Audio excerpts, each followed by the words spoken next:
Among the most recognizable planes from World War II is the Swoose. This B-17D flying fortress, formerly known as Old Betsy, was a member of the crew who flew the first American bombing mission of the war. When an Australian repairman modified the B-17's tail to a smaller shark-shaped fin, the aircraft was officially dubbed the Swoose. Captain Weldon Smith was reminded by the tale of a well-known song about a troubled creature that was half geese and half swan. However, Colonel Frank Kurtz was the one who fell in love with the Swoose the most. Lieutenant General George Brett, the commander of the Allied Air Forces in Australia, took a personal interest in the aircraft and named his kid after it. They conducted several air combat flights together, but Chris was driven to create history and set out to break a few records. Developed in the late 1930s, Boeing's B-17 Flying Fortress was a 4-engine heavy bomber that was used as a symbol of American air supremacy in World War II. It changed a lot over the years, becoming the third most manufactured aircraft, and variations from A to H were developed.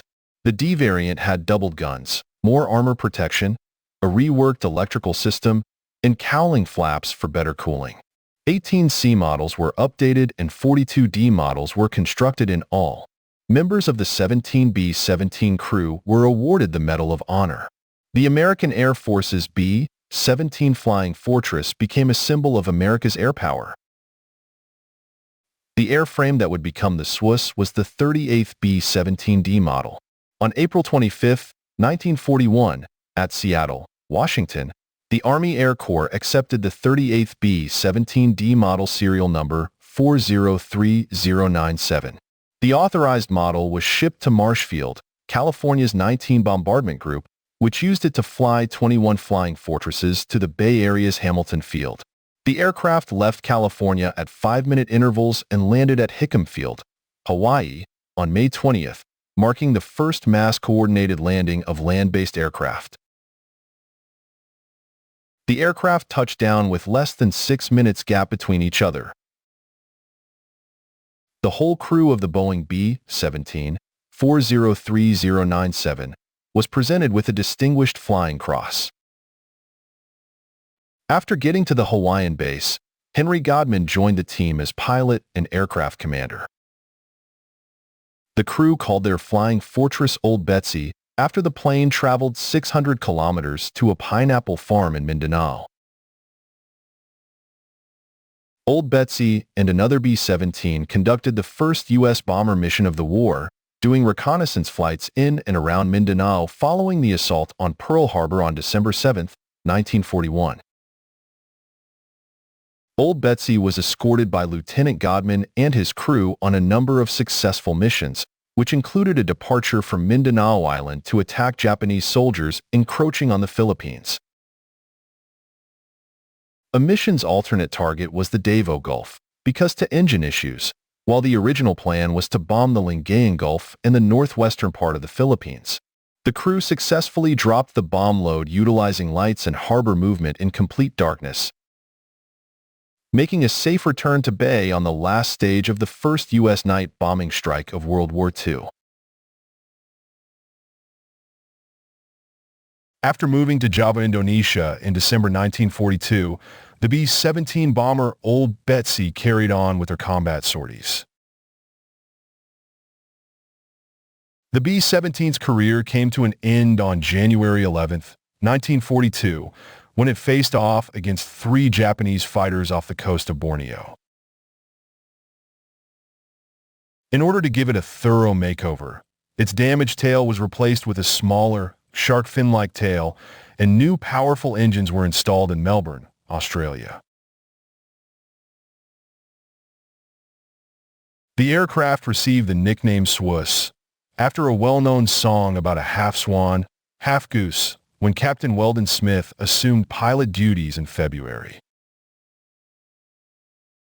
Prior to returning to Melbourne for more repairs, the Swoose was in flight for a month.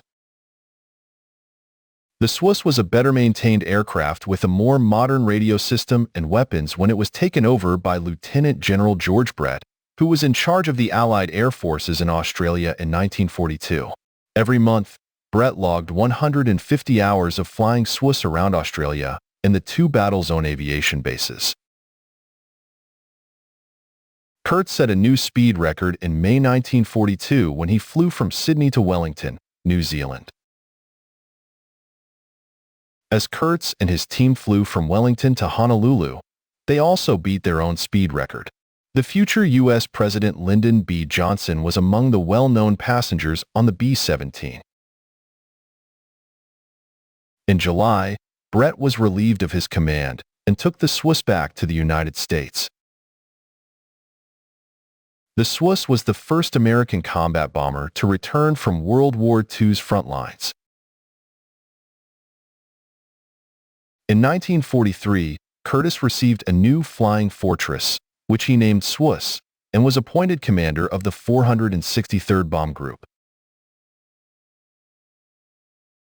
The pilot named his daughter Swizzy after him. Swizzy Kurtz later became an actor. After the war, Brett continued using the aircraft to kill birds in the Pacific, flying it to South American and Caribbean countries before returning to the United States in 1945.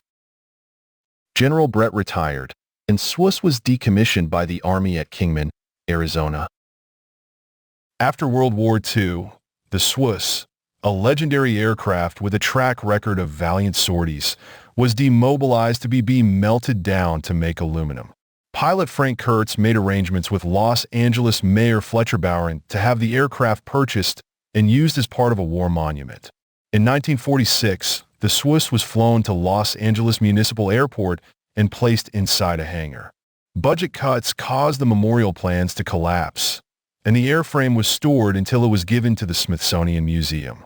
After being restored in California, it was transported by air to a number of storage locations in Illinois and Texas until arriving at Andrews Air Force Base in Maryland in 1953. Weather and vandalism caused serious damage to the aircraft, and by the mid-1970s, the Smithsonian had relocated the Swoose to an indoor hangar. Decommissioned in 2007, the Swoose was given to the National Museum of the United States Air Force by the Air and Space Museum.